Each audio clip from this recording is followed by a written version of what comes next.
ओम शिवः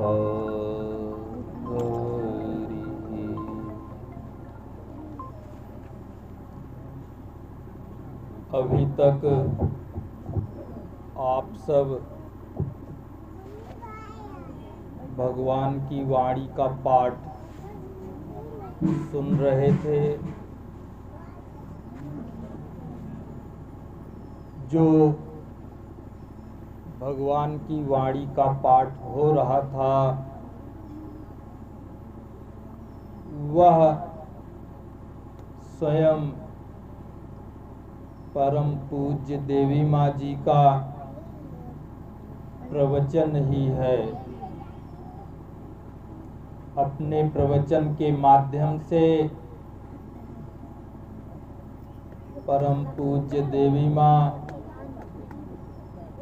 भगवान के ज्ञान को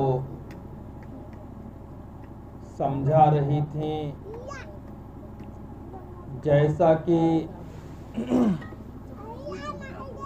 हम भगवान की वाणी की राह पर चलने वाले जानते हैं कि देवी माँ स्वयं परमात्मा ही है। तो स्वयं परमात्मा से बढ़िया कोई मनुष्य उनके ज्ञान को क्या समझा सकेगा। लेकिन किसी बात को समझाने के लिए कभी कभी यह आवश्यक हो ही जाता है कि उसको खुद अपने आप से समझाने का प्रयास किया जाए।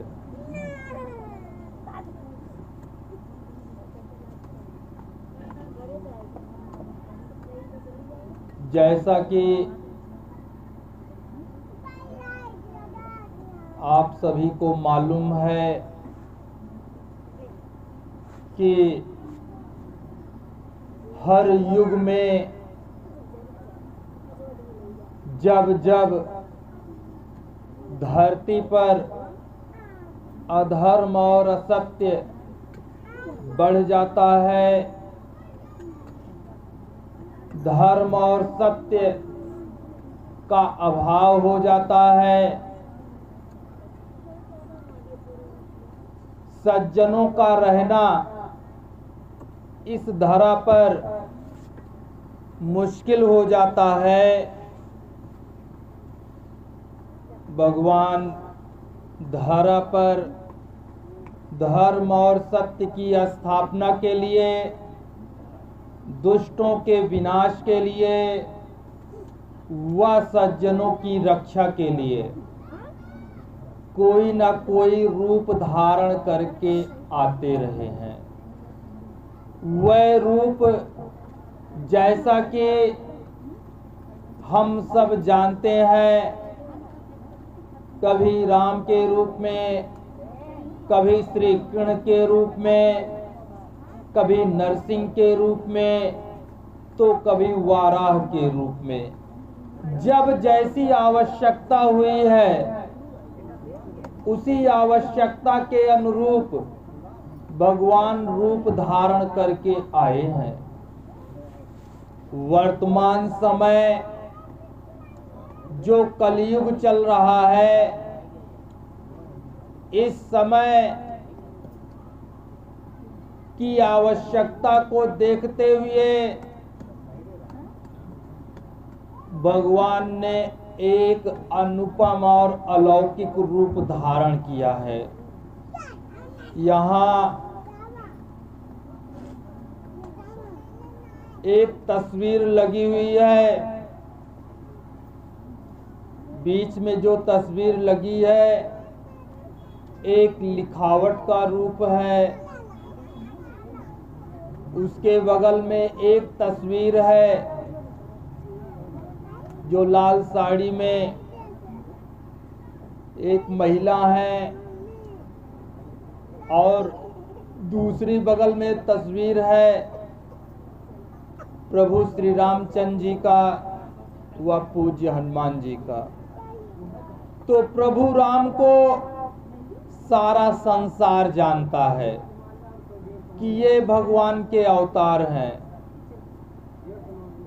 लेकिन ये लिखावट क्या है अथवा लाल साड़ी में जिनकी तस्वीर लगी हुई है यह कौन है, इसी सब का परिचय देने के लिए आज हम सब लोग आप सबके बीच में आए हैं। घटना 31 मार्च 1972 की है, जो आज से करीब 54-55 साल पहले की घटना है। हमारा पड़ोसी जिला गाजीपुर है, वहीं पर जो आपको बताए लाल साड़ी में तस्वीर लगी हुई है, इनका नाम श्रीमती कुसुम अस्थाना जी है। हम सब लोग इनका नाम ना लेकर के देवी माँ कह करके संबोधित करते हैं, पूजते हैं। यही देवी माँ 31 मार्च 1972 की तिथि थी। उस समय अपने पतिदेव जी के साथ गाजीपुर में रहा करती थी।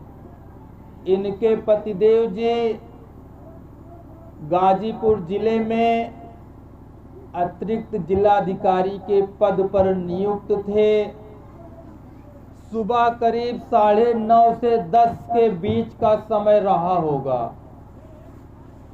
ये दफ्तर के लिए निकलने वाले थे, तभी ड्राइंग रूम में देवी माँ भी बैठी हुई थी। सुबह का समय था ही, अखबार आया था, सामने अखबार रखा हुआ था। तभी एक अलौकिक घटना घटित होती है, जिसके बारे में केवल देवी माँ ही जान रही है।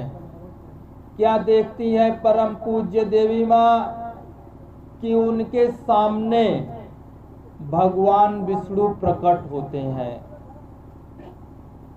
भगवान विष्णु प्रकट होते हैं।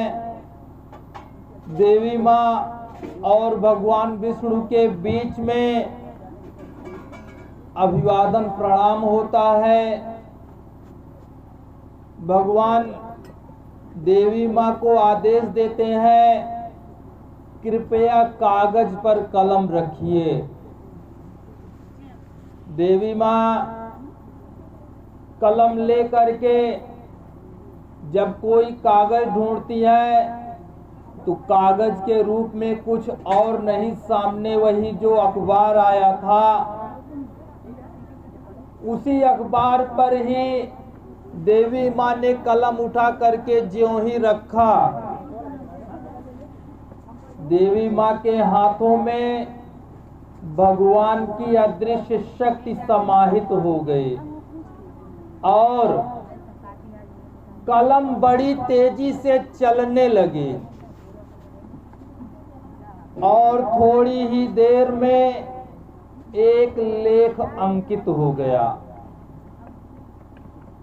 जब यह घटना उनके पतिदेव जी ने देखा कि अचानक देवी माँ के माध्यम से ऐसा लेख कैसे आने लगा और वो कलम रुक नहीं रही थी, अबाध गति से बड़ी तेजी से चलती जा रही थी और ज्ञान अंकित होता जा रहा था।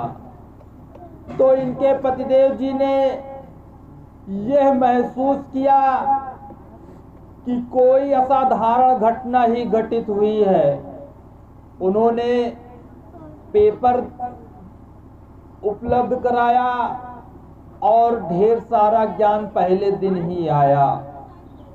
तो जो ज्ञान आया उसी प्रकार से देवी माँ के माध्यम से ज्ञान 31 मार्च 1972 से 3 जनवरी 2000 तक लगभग 28 सालों तक उसी लिखावट के रूप में परम पूज्य देवी माँ जी के माध्यम से भगवान ने जो नमूने के तौर पर लिखावट यहाँ पर लगी हुई है, इसी लिखावट के रूप में भगवान ने ज्ञान लिखाया है। यह जो ज्ञान भगवान लिखवा रहे थे परम पूज्य देवी माँ जी के माध्यम से, जो कुछ भी कलम लिखती जा रही थी वह देवी माँ के कानों में स्पष्ट सुनाई भी पड़ रहा था। इसीलिए यह ज्ञान भगवान की वाणी के रूप में जाना गया। बाकी भगवान की वाणी जो नाम अगर लोग सुनते हैं तो उनको लगता है कि ये कोई नई चीज होगी। कोई नई चीज नहीं है। भगवान की वाणी सृष्टि के आरंभ से ही है। सृष्टि के आरंभ में भगवान ने जीवन हम संसार के मनुष्य कैसे जिए इसके लिए वेदों का ज्ञान दिया। उसी वेद के ज्ञान को समझाया भगवान यमराज ने नचिकेता को, जो उपनिषद के रूप में जाना गया। उसी ज्ञान को भगवान श्री कृष्ण ने गीता के रूप में अर्जुन को सुनाया था महाभारत के युद्ध के मैदान में। तो वो सब ज्ञान जो भगवान ने दिया था वो भी था तो भगवान की वाणी ही, लेकिन उसका नामकरण कर दिया गया। आज भगवान की वाणी का ज्ञान आया तो भगवान ने कहा कि आज नामकरण नहीं, यह मेरी वाणी अर्थात भगवान की वाणी के ही रूप में संसार में विख्यात होगी। तो जैसा कि आपको बताए कि यह ज्ञान लाखों पृष्ठों में भगवान ने देवी माँ के माध्यम से लिखाया है और यह ज्ञान हिंदी भाषा में ही है। इसको लेकिन अगर दूर से देखा जाए इस लिखावट को, जो लाखों पृष्ठों में लिखा गया है, यह ज्ञान दूर से देखा जाए तो लगता है कि जैसे कोई उर्दू, अरबी, फारसी भाषा हो, ऐसा लगता है। लेकिन जब नजदीक से देखा जाए तो पता चलता है कि नहीं, ये कोई अरबी फारसी भाषा नहीं है, हिंदी ही, क्योंकि कुछ अक्षर इसके पढ़ने में आते हैं। तो भगवान ने ऐसा ज्ञान क्यों दिया, इसका भी कारण है। भगवान का जो भी कार्य होता है उसके एक नहीं अनेकों प्रयोजन होते हैं। तो यह ज्ञान जो भगवान ने लिखाया है देवी माँ के माध्यम से, इस लाखों पृष्ठों के ज्ञान में न कहीं पर कॉमा मिलेगा आपको, न कहीं पर पूर्ण विराम लगा है। और देवी माँ के माध्यम से भगवान ने ज्ञान को लिखाया है और देवी माँ कोई बहुत ज्यादा पढ़ी लिखी नहीं है। देवी माँ मात्र बीए पास है। आज जो बहुत ज्यादा पढ़े लिखे हों, कई डिग्री रखते हों, अगर उनको कुछ लिखने का अवसर पड़ जाए, जैसे कभी पहले के समय में चिट्ठी वगैरह लिखते थे या कोई प्रार्थना पत्र ही अगर लिखना पड़ जाए किसी को तो उसमें कहीं ना कहीं कट पिट हो ही जाती है। और कभी कभी तो ऐसा भी होता है कि प्रार्थना पत्र लिख लिए तो ये सोचते हैं कि अरे इसमें फला बात तो लिखना भूल ही गए। इस तरह से लोगों से गलतियां हो ही जाती हैं। लेकिन जो ज्ञान भगवान ने देवी माँ के माध्यम से लिखाया है, जो लाखों पृष्ठों का है, इस लाखों पृष्ठों के ज्ञान में एक भी अक्षर की कटिंग नहीं है, न कोई भूल सुधार है। तो ऐसा असाधारण ज्ञान लिखने वाला कोई साधारण नहीं होगा। तो जैसा कि आपको बताए, इस ज्ञान को स्वयं भगवान ने ही लिखाया। भगवान ने बताया आज के युग का यही मेरा साकार दर्शन है।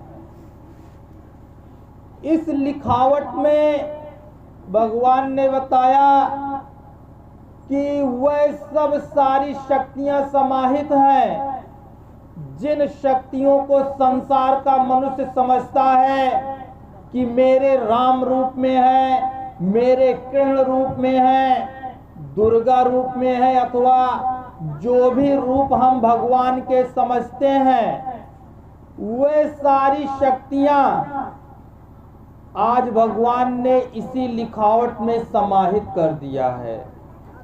तो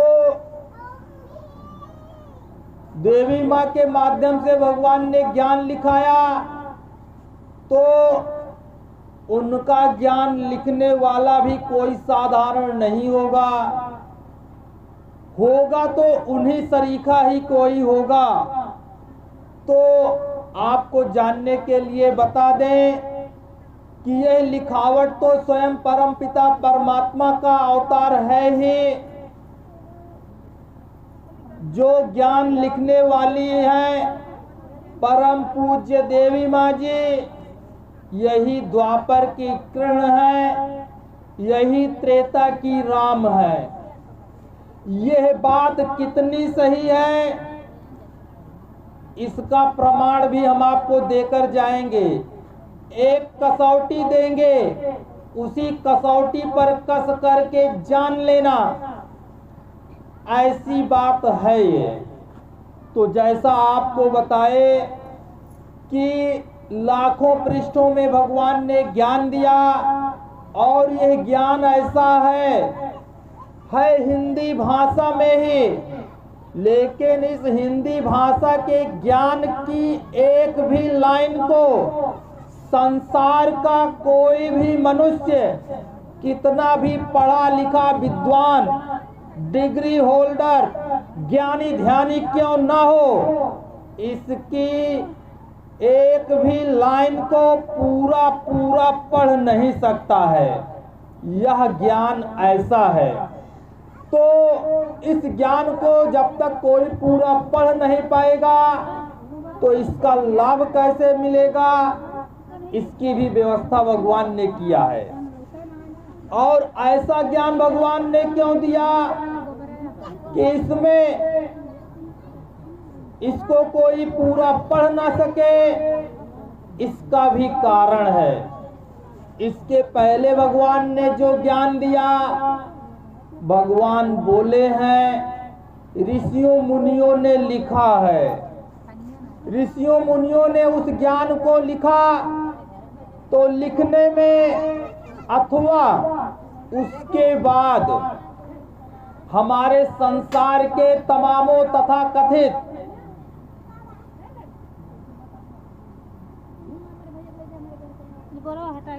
महात्मा हुए हैं, मार्गदर्शक हुए हैं, उन्होंने अपनी इच्छा अनुसार उन ज्ञान में मिलावट कर दिया।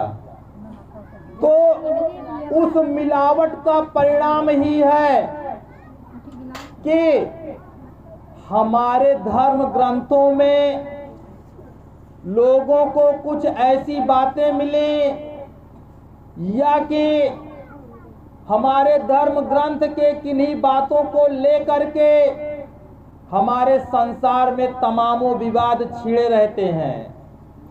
हमारे समाज का एक ऐसा वर्ग है जो ये आरोप लगाता ही रहता है कि मैं इन धर्म ग्रंथों को क्यों मानूं, इन धर्म ग्रंथों को ही आधार बना करके मेरा शोषण किया जाता रहा, मेरे परिवार का शोषण किया जाता रहा, आज भी कभी कभी हमारा शोषण होता है। तो ऐसे आरोप लगाते रहे हैं। हमारे समाज के वर्ग के एक वर्ग ऐसा है जिस वर्ग से ये सारी बातें आती हैं। तो भगवान ने जो ज्ञान दिया होगा, क्या आप ये महसूस कर सकते हैं कि उसमें ये कहा हो कि कौन ऊंचा है, कौन नीचा है, कौन अपमान करने लायक है, कौन सम्मान करने लायक है? ऐसा कुछ नहीं है। तो बात क्या है कि जैसे जो गायें होती हैं वह दूध शुद्ध देती हैं और ग्वाले क्या करते हैं, मैं सबकी बात नहीं बता रहा हूं, कुछ उन लोभी लोगों की बात बता रहा हूं जो अपने स्वार्थ के लिए यह नहीं ध्यान देते हैं कि इससे किसका नुकसान होगा, किसका फायदा होगा। उनको इससे मतलब नहीं है, हमारा मामला हल हो उसके लिए कुछ भी करना पड़े। तो ग्वाले क्या करते हैं, दूध में पानी मिला देते हैं। तो अगर दूध में साफ पानी मिला देंगे तो दूध फायदा तो नहीं करेगा लेकिन नुकसान भी नहीं करेगा। लेकिन उसको क्योंकि फायदा कमाना है, फायदा कमाने के लिए अगर उसने किसी तालाब का पानी मिला दिया तब क्या होगा, क्योंकि फायदा तो उसको लेना है, जहां जैसे मौका मिल जाए पानी डाल देना है। तो क्या होगा, वही दूध जो पीने पर लाभ देता है वही पीने पर नुकसान कर देगा। तो वैसे ही परमपिता परमात्मा ने जो ज्ञान दिया हम संसार के मनुष्यों के लिए कि हम जीवन कैसे जिए, उसी ज्ञान में हमारे संसार के कुछ लोगों ने अपनी इच्छा अनुसार, अपने स्वार्थ की पूर्ति हेतु, अपने को बड़ा दिखाने हेतु, दूसरे को छोटा दिखाने हेतु अथवा अन्य तमामों उद्देश्य को लेकर के उसमें मिलावट कर दिया। तो यही कारण है कि किसी का अपमान होता रहा, किसी को दबाया कुचलाया जाता रहा। और आज हमारे समाज में एक वर्ग ऐसा भी है जो भगवान राम, भगवान श्री कृष्ण का नाम तक नहीं लेना चाहता है। इसका कारण कुछ और नहीं, हमारे ग्रंथों में मिलावट ही है। आज भगवान ने जब ज्ञान दिया तो ज्ञान ऐसा दिया कि कोई चाह करके भी इसमें एक भी शब्द जोड़ नहीं सकता है। मिलावट की तो बात ही छोड़ दीजिए, लाखों पृष्ठों का भगवान ने ज्ञान दिया और इस ज्ञान को पढ़ने की सामर्थ्य एक थे डॉक्टर रमेश चंद्र दुबे जी, उनको ये क्षमता प्रदान किया, उनको ये पावर दिया कि वह इसको पूरा पूरा पढ़ सकें। उन्होंने इस ज्ञान को पठनीय भाषा हिंदी में रूपांतरित किया और ये ज्ञान हनुमान चालीसा जैसे छोटे छोटे अथवा रामायण महाभारत जैसे मोटे मोटे खंडों में भी इस ज्ञान को प्रकाशित कराया गया है।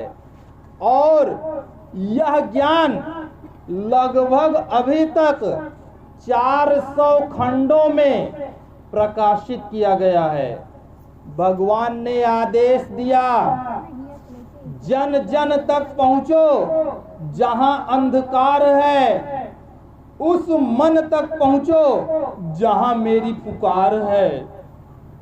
तो भगवान का आदेश हुआ कि इस ज्ञान को हर किसी तक ले जाओ। कहां तक? जहां अंधकार है। अंधकार मतलब वो अंधकार नहीं जो रात वाला अंधकार होता है। यहाँ पे अंधकार है ज्ञान की। ज्ञान की कमी जहां ना हो वहां पर अज्ञान है। तो अज्ञानता के अंधकार की बात भगवान ने कहा है। हमारे संसार में पढ़े लिखे लोगों की कमी नहीं है। दिन प्रतिदिन साक्षरता बढ़ती जा रही है, लेकिन भगवत विषय ज्ञान अथवा जीवन कैसे जीना चाहिए इसका ज्ञान आज मनुष्य के पास नहीं रह गया है। तो इसकी जिम्मेदारी किसकी होती है? इसकी जिम्मेदारी होती है जो संसार का मार्गदर्शन करने वाले हैं। उनकी ये जिम्मेदारी होती है कि वे संसार का मार्गदर्शन करें, उनको सही राह दिखाएं।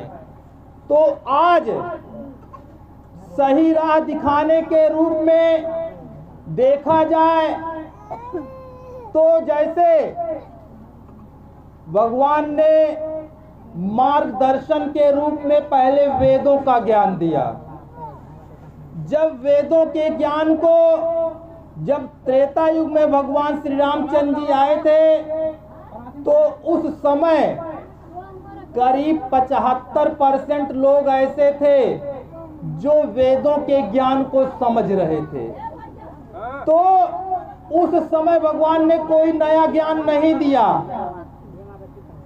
भगवान मर्यादा पुरुषोत्तम रूप में आए और उन्होंने अपना आचरण प्रस्तुत किया कि मेरे इसी आचरण को आदर्श मान करके तुम अपना जीवन जियो।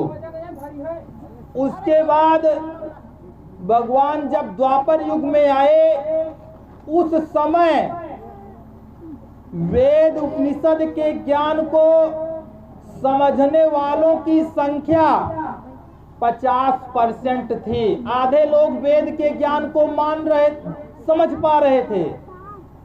जैसा कि हम आप जानते हैं कि जब सतयुग का समय होता है तो उस समय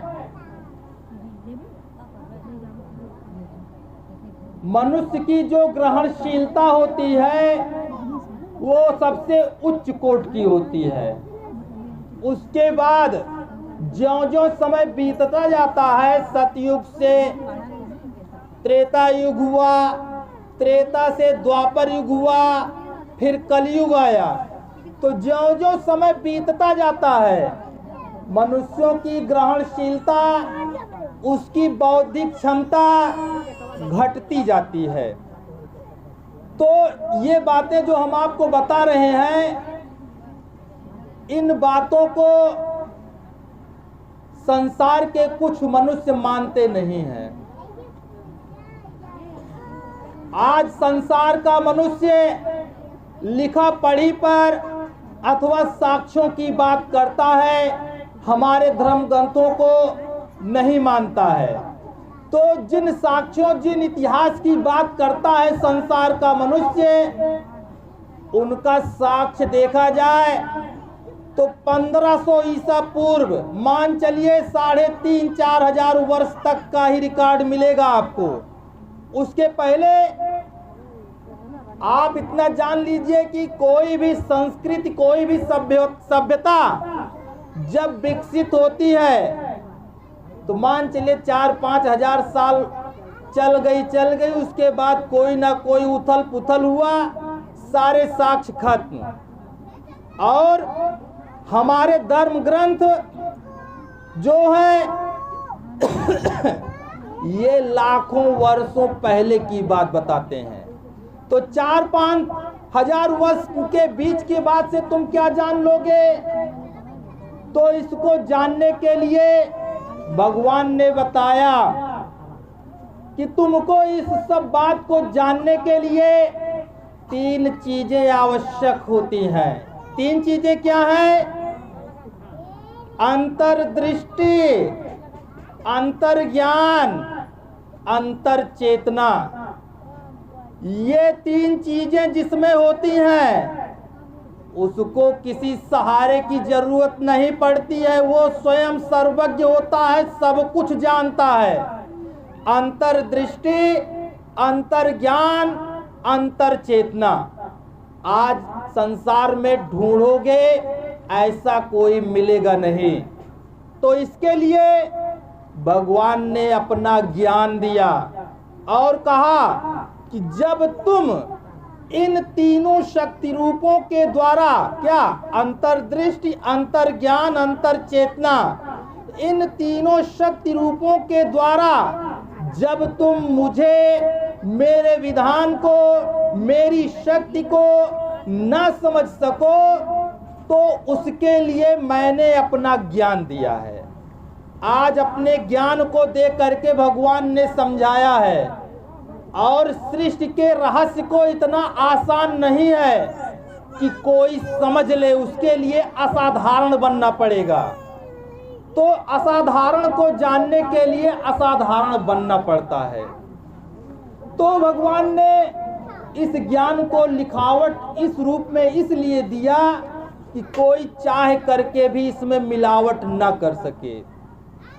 आज भगवान ने इसी लिखावट को, इसी ज्ञान को जो पुस्तक के रूप में है, जिसे हम भगवान की वाणी के रूप में जानते हैं, इसी को पढ़ना ही अपनी पूजा मान लिया है। शेष संसार में जितने भी पूजा पाठ हो रहे हैं उनको भगवान ने अस्वीकार किया है। स्वीकार किया है अथवा अस्वीकार किया है, इसकी भी कसौटी हमारे पास है। उस कसौटी पर कस लेना, तब हमारी बात को मानना। तो मन में ये प्रश्न उठता है अक्सर मनुष्य के कि आखिर जो पूजा पाठ संसार में चल रहा है इससे भगवान को क्या विरोध? जो पूजा हो रही है होती रहे। तो जब ज्यों-ज्यों समय बीतता जाता है, संसार में जो प्रचलित पूजा होती है उस पूजा में विकार उत्पन्न हो जाते हैं। पहले वही पूजा जो संसार में होती रही होती है उसी को करके भगवान प्रसन्न हुआ करते थे।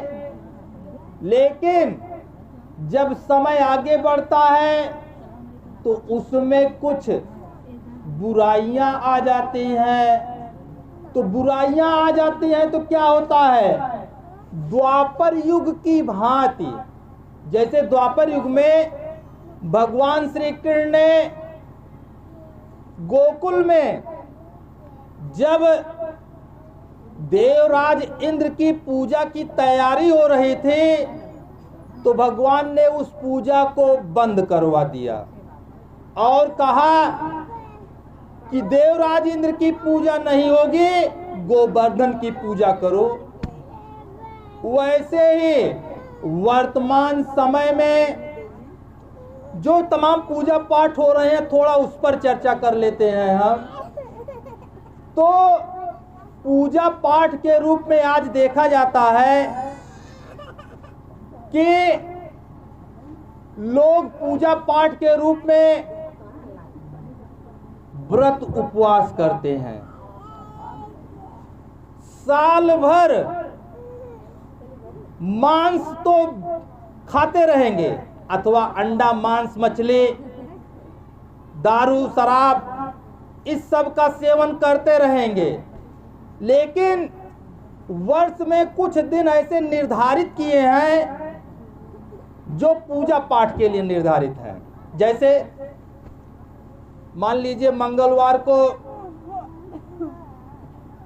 हनुमान जी का व्रत रखते हैं, अथवा बृहस्पतिवार को भगवान विष्णु का व्रत रखते हैं, अथवा नवरात्र के दिनों में माँ दुर्गा के नाम पर व्रत रखते हैं, जन्माष्टमी के दिन जन्माष्टमी का व्रत रखते हैं, अथवा तमामों इस तरह से हमारे पर्व हैं। इन पर्वों के दिन उन पशु पक्षियों का नाम लेना भी पाप समझते हैं कि जैसे परम रोज आखिर बीचे खूचे हो ही रहा है, और आज ये बंटवारा नहीं है कि फला जाति वाले ही ज्यादा खाते हैं। कोई भी जाति ऐसी बाकी नहीं है जो इन सब चीजों का सेवन न करती हो। हर कोई इन सब चीजों को खा रहा है और दारू शराब का सेवन कर रहा है। तो शेष दिन इन सब का सेवन करेंगे, और जब व्रत उपवास अथवा उन पूजा पाठों का दिन होता है तो इन पशु पक्षियों को जिनको साल भर खाता रहा है उस दिन उनका नाम लेना भी पाप समझता है। तो ये कौन सी पूजा है? शेष दिन में जब तुम खाते रहे हो उन पशु पक्षियों को, तुम्हारे आराध्य नहीं देखे कि तुम क्या कर रहे हो, उसी दिन तुमको देखेंगे कि गलती कर रहे हो। तो ये क्या है? ये है हमारे समाज के मार्गदर्शकों का मार्गदर्शन, अथवा हमारे जो मार्गदर्शन करने वाले ग्रंथ हैं उनमें किया गया मिलावट। तो उसका परिणाम ही है कि इस तरह से आज हमारे समाज में होता है। आज वर्तमान समय में माँ दुर्गा की पूजा के रूप में लोग मूर्ति की स्थापना करते हैं, मूर्ति बनाते हैं। क्या करते हैं? मूर्ति बनाते हैं। किसकी बनाते हैं? माँ दुर्गा की, भगवान श्री कृष्ण की, गणेश जी की, भगवान के तमामों रूपों को बनाते हैं। तो क्या जिन्होंने हमको बनाया है हम उनको बना रहे हैं। तो पहली गलती कि जिन्होंने हमको बनाया हम उनको बना रहे हैं। और सुनिए, इतना ही नहीं, उनमें हम प्राण प्रतिष्ठा भी करते हैं और फिर उनकी पूजा आराधना करते हैं। और अब थोड़ा यहीं पे रुकिए, आगे पीछे बताते हैं। उन्होंने जिन मूर्तियों को बनाया, पशु पक्षी जीव जंतु जिनमें प्राण रूप में स्वयं हुए हैं, उनको मार करके खा रहे हैं। वही परमात्मा हर जीव में वास करता है। उसको मारते समय, उसको खाते समय तुमको ये याद नहीं रहता है कि वो परमात्मा उसमें वास करता है, उसको मैं खा रहा हूं। उसी परमात्मा को हम बना रहे हैं, बना करके खरीदने बेचने का धंधा किए, उसमें प्राण प्रतिष्ठा किए और अब उसको पूज रहे हैं, अपनी तमामों मनोकामनाएं पूरी करा रहे हैं। अब मनोकामना पूरी कराते हैं मतलब भगवान की पूजा भक्ति की जाती है तो स्वार्थ सिद्ध के लिए नहीं की जाती है। स्वार्थ सिद्ध के लिए पूजा तो असुरों ने ही पीछे किया। हम असुरों वाली पूजा भी करेंगे। क्या करेंगे कि मेरी ये मनोकामना है, आप पूरी कर दीजिए।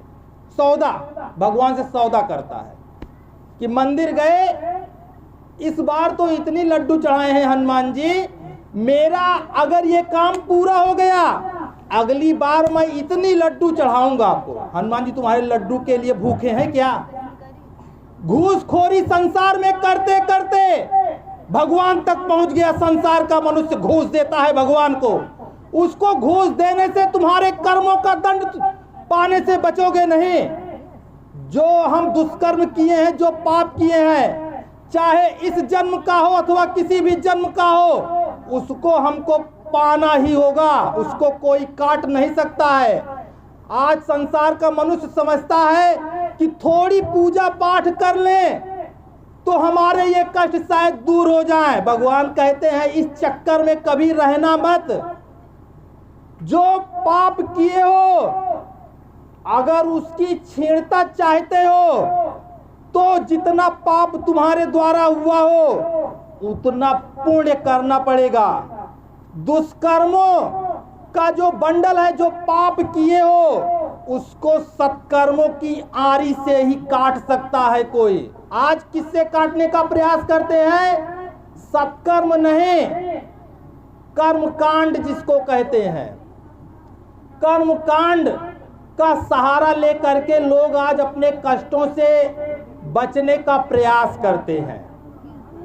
तो यह संसार जो है इसी प्रकार के पूजा पाठों से भरा हुआ है। और क्या है, हमारे संसार में जो बताए आपको कि पूजा पाठ के रूप में जब माँ दुर्गा की मूर्ति लगाते हैं तो उस मूर्ति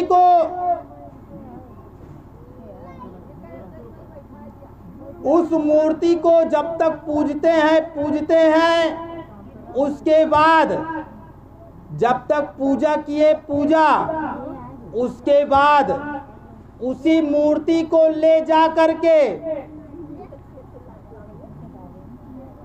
नदी में डाल देते हैं।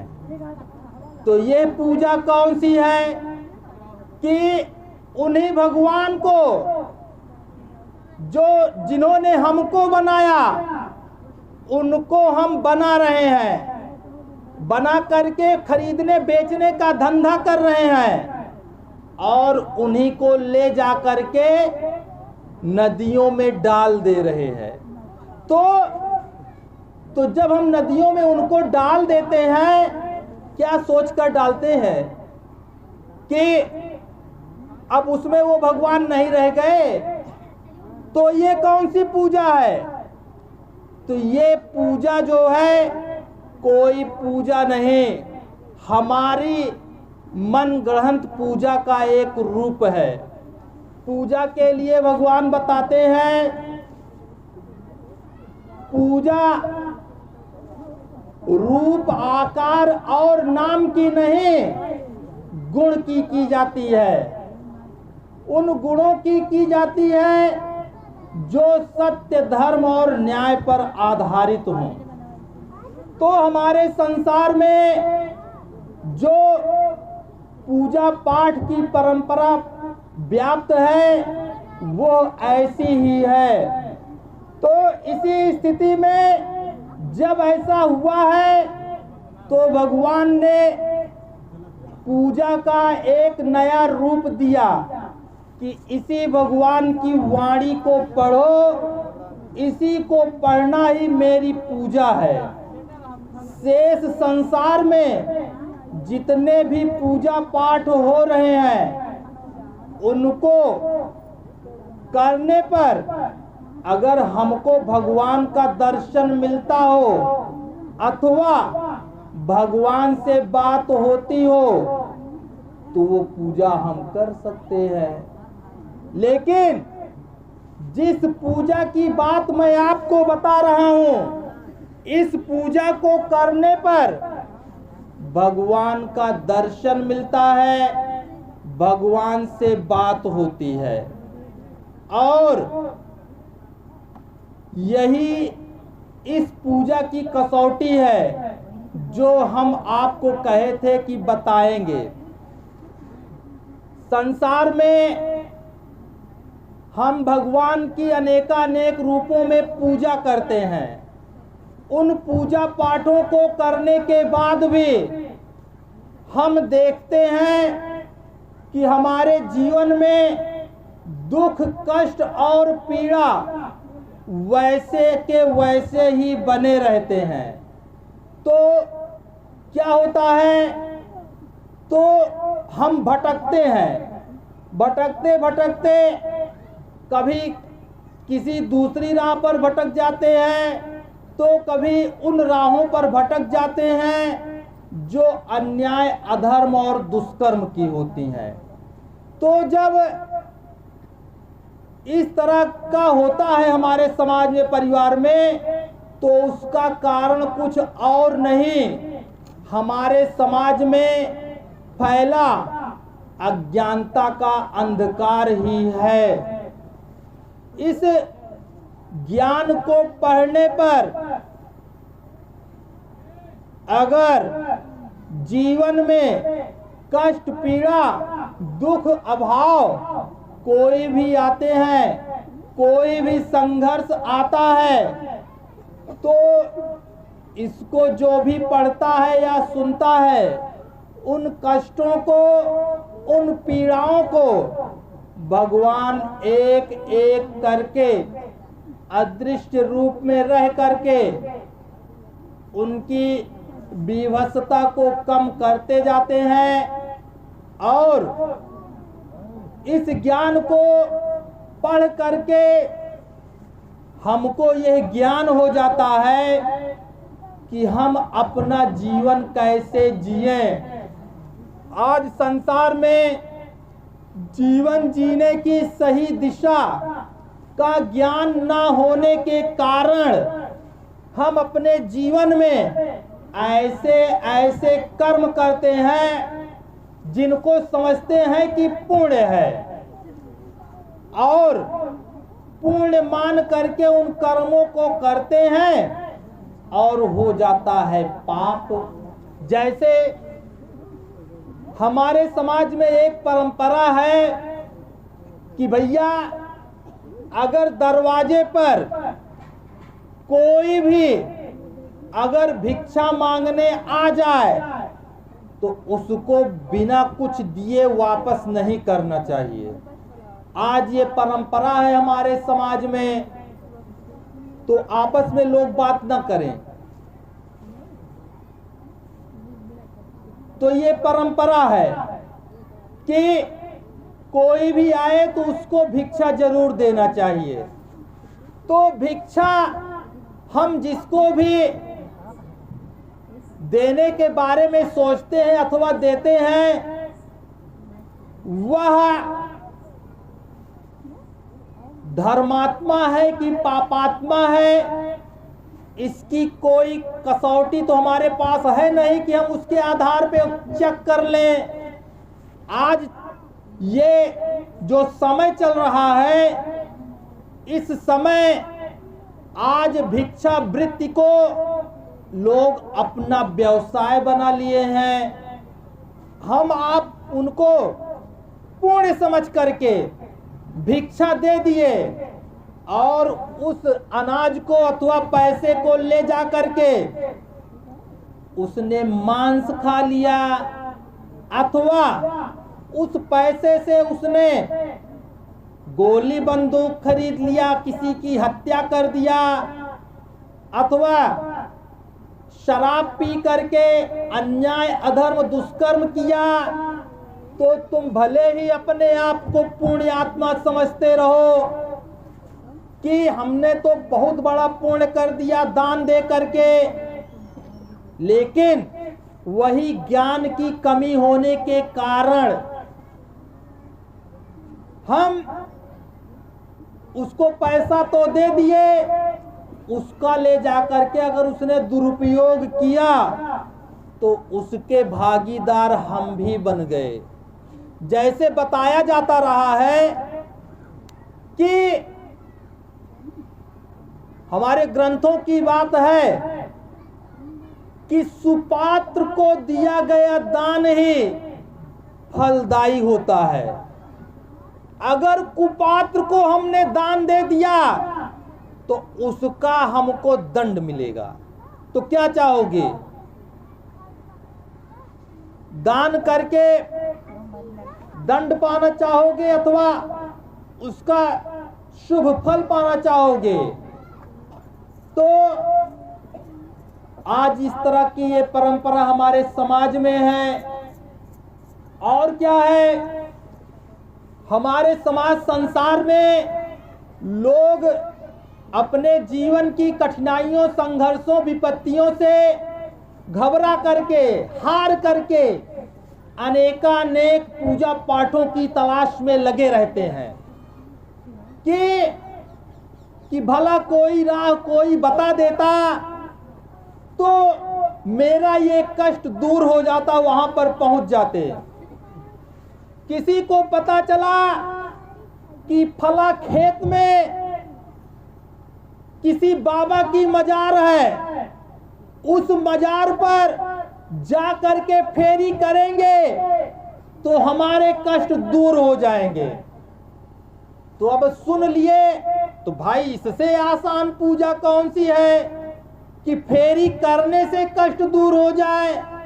तो आपको हम बता देते हैं कि हमारे आपके जीवन में अगर कष्ट आते हैं तो हमारे आपके बुरे कर्मों के कारण आते हैं। बुरे कर्म क्या?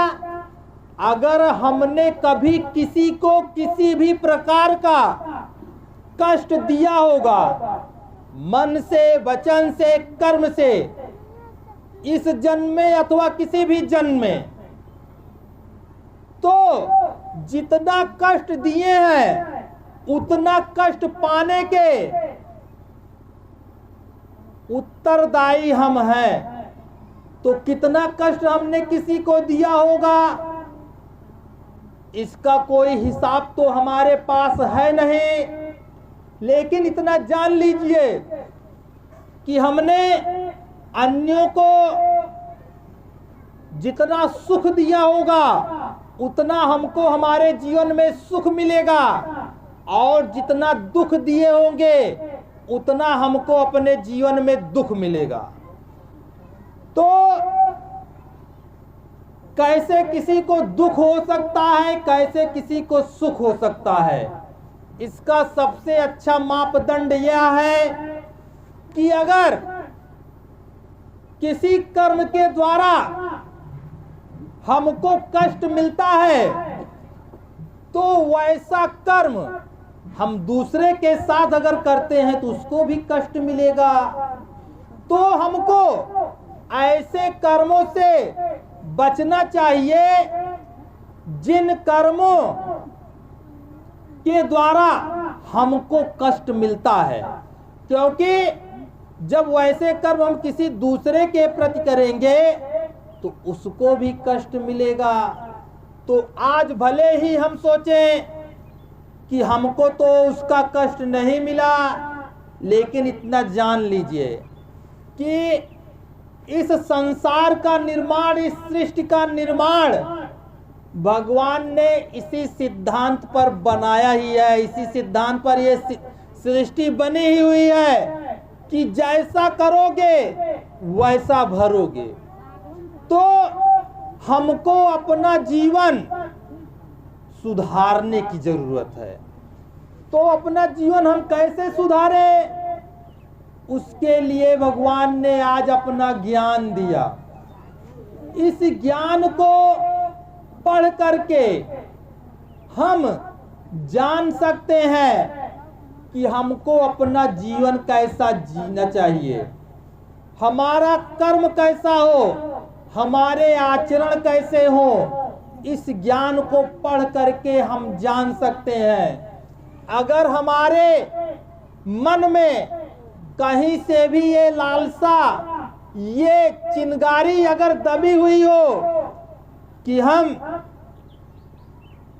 भगवान की भक्ति कर लेते, भगवान की पूजा कर लेते, तो तमामों कथाएं सुनते हैं हम लोग,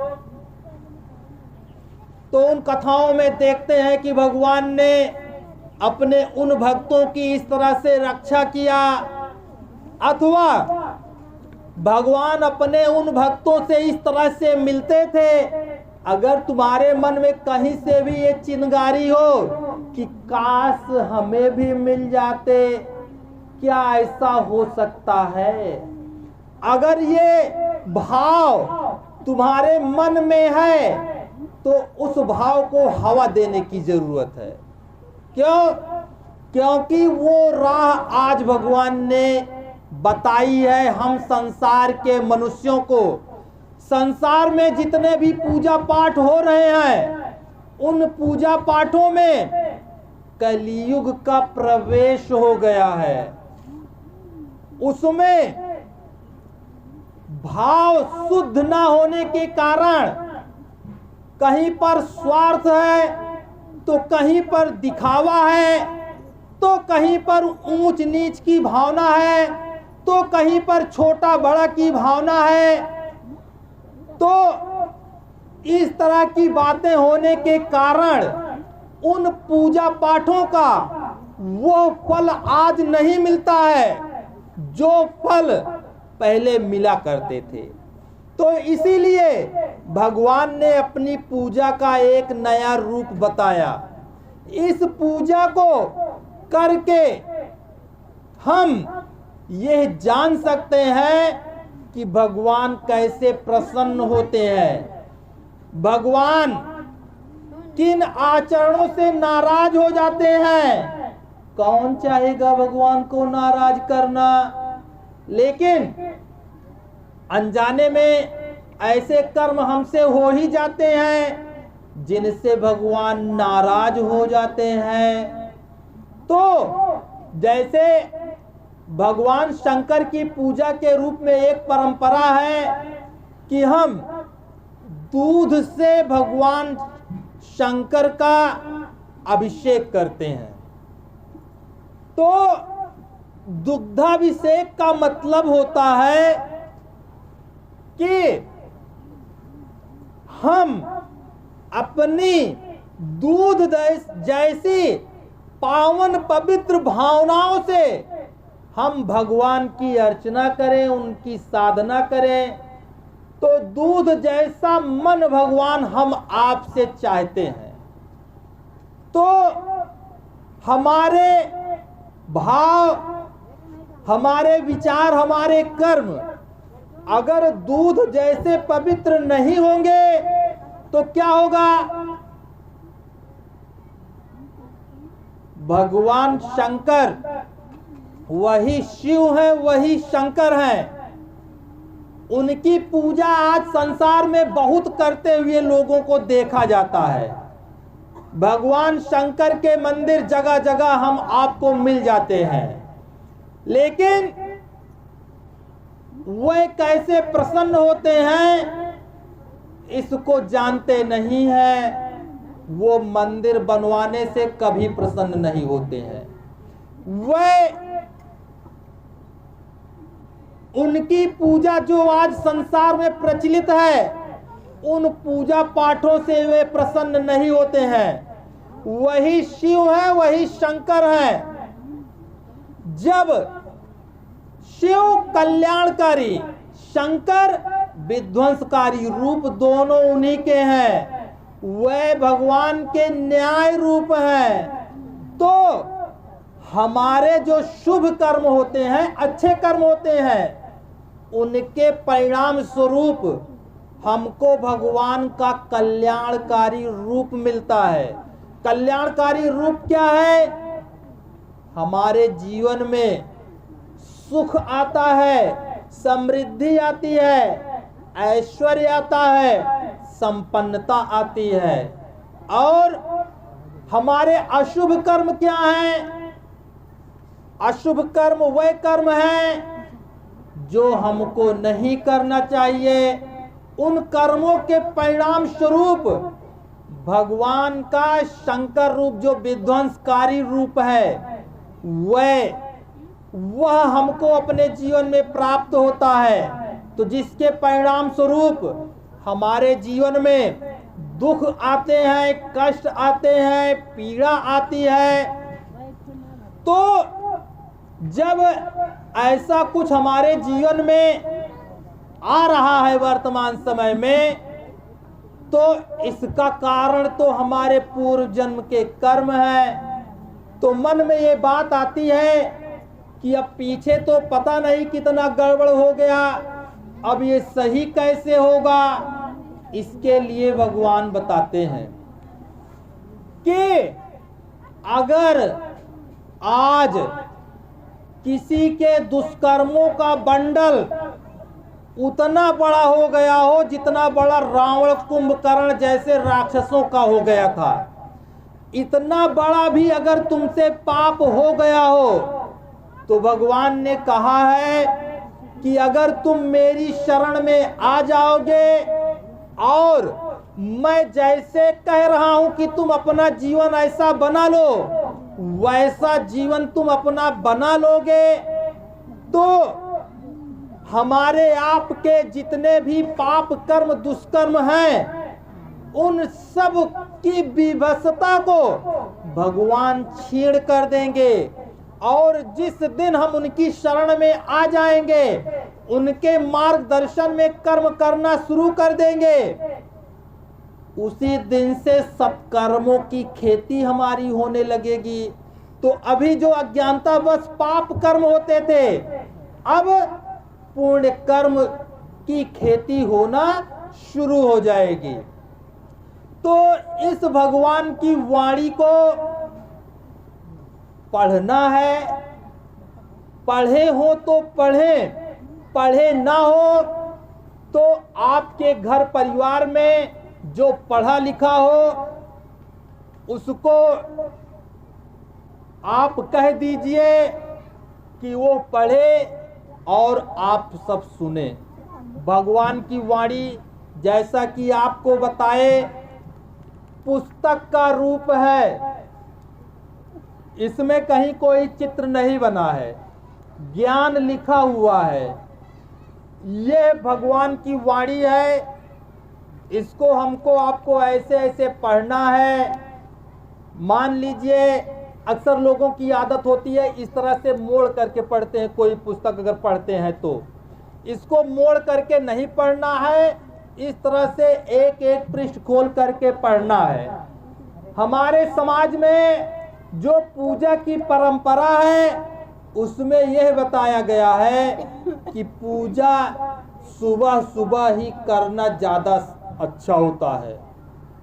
तो इस पूजा को करने के लिए तुम जब सुबह उठते हो, रात में जब सोते हो, जब भी तुम्हें मौका मिल जाए तब भी तुम इस पूजा को कर सकते हो, कोई इसमें बंधन नहीं है।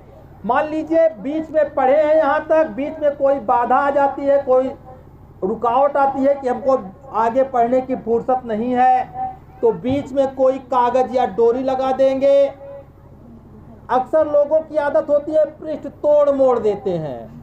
पृष्ठ तोड़ना मोड़ना नहीं है, इसी को पूरा पूरा पढ़ना है। जो वाणी खंड आपको मिले, जो एक भगवान की वाणी को पूरा पूरा पढ़ लेता है, उसको माना जाता है कि एक अखंड पाठ उसके द्वारा किया गया।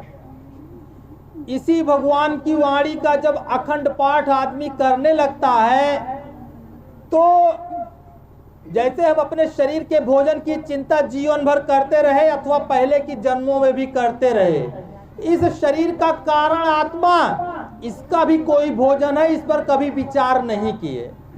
तो इसको जब पढ़ना शुरू कर देते हैं तो हमारे जीवन का कारण जो हमारी आत्मा है, उसी के रहते हम जीवित हैं, उसी के चले जाते ही हमारी मृत्यु हो जाती है। तो उसी आत्मा का यह भोजन है। जब उसको उसका भोजन देना शुरू कर देते हैं तो हमारी आत्मा हमारा संरक्षण करने लगती है, हमारी रक्षा करने लगती है। भगवान की वाणी जो भी पढ़ता है, उसके जीवन में जो भी संघर्ष, जो भी विपत्तियां होती हैं, उनसे भगवान रक्षा करना शुरू कर देते हैं। अक्सर आज समाज में अनिद्रा की समस्या लोगों को बहुत रहती है, नींद नहीं आती है, तो वो भी हमारे कर्मों का ही परिणाम है। इस भगवान की वाणी को जो पढ़ता है उसको बहुत अच्छी नींद आती है। लोग नींद आने के लिए नशे का सहारा लेते हैं, आज नशे की दवा खाते हैं तब सोते हैं। इसको पढ़ोगे अच्छी नींद आएगी। लोग अपने संघर्षों में अपने घर के परिवार के समस्याओं से इतना ज्यादा चिंतित रहते हैं कि उनको तनाव रहता है, तो इसको पढ़ता है कोई तो तनाव मुक्त हो जाता है, उसको तनाव नहीं रहता है, अजीब सी शांति महसूस होती है जो इस भगवान की वाणी को पढ़ता है। और भगवान की वाणी जो भी पढ़ता है, अगर कोई ऐसा हो जिसको भगवान डॉक्टर ने बता दिया हो कि अब भैया हमारे बस का नहीं है, तमामों लोगों का रोग जो डॉक्टर ने बता दिया कि अब ठीक नहीं हो पाएगा, उन्हीं रोगों को इसी भगवान की वाणी को पढ़ करके और सुन करके लोगों के रोग दूर हुए हैं। अगर दवा खाते हो किसी बीमारी की और दवा खाते हो, दवा काम नहीं करती है, इसी भगवान की वाणी को जब पढ़ना अथवा सुनना शुरू कर दोगे, दवा काम करना शुरू कर देगी। भगवान की वाणी अगर कोई पढ़ता है, आज हमारे समाज में, संसार में सबसे बड़ी समस्या भूत प्रेत बाधा की है। भूत प्रेत बाधा से लोग इतना परेशान हैं कि उनके चक्कर में तमामों ओझा सोखा मुल्ला मौलवी के यहाँ दौड़ते रहते हैं और ना जाने कितना पैसा खर्च कर देते हैं, उनकी समस्या जस की तस ही रह जाती है। ये भगवान की वाणी ऐसी राह है, इस राह पर चल करके तुमको भगवान का ऐसा संरक्षण मिलेगा कि आसुरी शक्तियां तुम्हारे निकट नहीं आएंगी। जैसा भगवान बताते हैं वैसा हम आप करते जाएं, आगे जिम्मेदारी स्वयं भगवान की। इसी भगवान की वाणी को पढ़ने के असंख्यों लाभ हैं और इस भगवान की वाणी को जो पढ़ता है, पढ़ने के लिए कोई ढोंग नहीं है। जैसे ठंडी का मौसम है, अक्सर लोग कहेंगे भैया कई दिन होगा हम नहावे ना के हैं, कैसन पढ़िए का। तो इस पूजा में नहाने का कोई बंधन नहीं, नहाए हो ना नहाए हो, खाए हो ना खाए हो, सुबह शाम दोपहर बैठ के, खड़े होकर के अथवा लेटकर, जैसे भी हमको सुविधा हो हम भगवान की वाणी पढ़ सकते हैं, हम भगवान की वाणी सुन सकते हैं। इस भगवान की वाणी को पढ़ते समय लोगों को 3-4 महीना कोई अगर भगवान की वाणी पढ़े कम से कम 1 घंटा, तो आपको जो कसौटी की बात कहे थे वही बता रहा हूं। इसमें कोई चित्र नहीं बना है, ना कोई रंग का प्रयोग है। इस भगवान की वाणी के पृष्ठों पर भगवान के उन सभी रूपों का दर्शन मिलता है जिनकी पूजा तो करते रहे हैं और उनका दर्शन करने के नाम पर तमामों मंदिरों मस्जिदों में गए हैं और कहीं कहीं पर तो उनका दर्शन पाने के लिए 1500 घूस भी दिए हैं कि हमको दर्शन जल्दी मिल जाए। तो दर्शन के नाम पर क्या मिला है? उनकी मूर्ति का दर्शन पाए हो। उन्हीं भगवान के दर्शन की बात मैं बता रहा हूं। इस भगवान की वाणी को जब पढ़ना सुनना शुरू कर दोगे तो इन्हीं पृष्ठों पर भगवान राम, भगवान श्री कृष्ण, दुर्गा जी, शंकर भगवान, विष्णु भगवान, वह सभी रूपों का दर्शन मिलता है जिनकी आज संसार में पूजा होती है। और निराकार दर्शन भी लोगों को मिलता है वाणी पढ़ते समय। इन्हीं पृष्ठों पर इन धनुष में जैसे 7 रंग होते हैं, उन्हीं रंगों में से किन्हीं एक रंग का प्रकाश बड़ी तेजी से चमकता है। ये भगवान का परम प्रकाश दर्शन है। सोते जागते भगवान का दर्शन मिलता है, भगवान से बात होती है। जब ऐसा आपके साथ हो तब मेरी बात को मान लेना। उसके पहले हम आपको नहीं कहते हैं कि आप मेरी बात को मान ही लो। और जब इस तरह से इस पूजा को करने से होता है तो और किस पूजा के चक्कर में आप सब पड़े हैं। तो इस पूजा को करने के लिए कहीं पर जाना नहीं है, किसी को गुरु नहीं बनाना है। इसमें कोई आगे पीछे ऊंचा नीचा बड़ा छोटा नहीं है, ना कहीं पर गुरु दक्षिणा देनी है, ना 1 रुपया कोई खर्च लगेगा। यही इसकी छपाई में प्रिंटिंग में जो खर्च हुआ है वही अर्पण। संसार की पुस्तकों में लिखा रहता है मूल्य, इसमें लिखा रहता है अर्पण।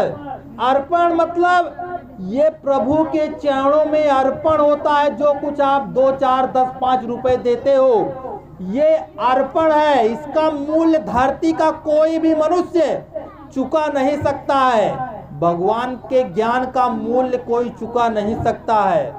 तो अर्पण वही जो 2, 4, 10 रुपए लगेगा, उसी को आप दे करके एक भगवान की वाणी ले लो, घर बैठे पढ़ करके अथवा सुन करके जब भगवान का दर्शन पा जाना अथवा उनका संरक्षण मिलता दिखाई दे तो मेरी बात को मानना। उसके पहले हम आपको नहीं कहते हैं कि आप मानो ही। तो जितना मेरी समझ में आया उतना मैंने आप सभी को इस राह के बारे में समझाने का प्रयास किया है। इसी के साथ मैं अपनी वाणी को विराम देता हूँ। ओम शिवाय।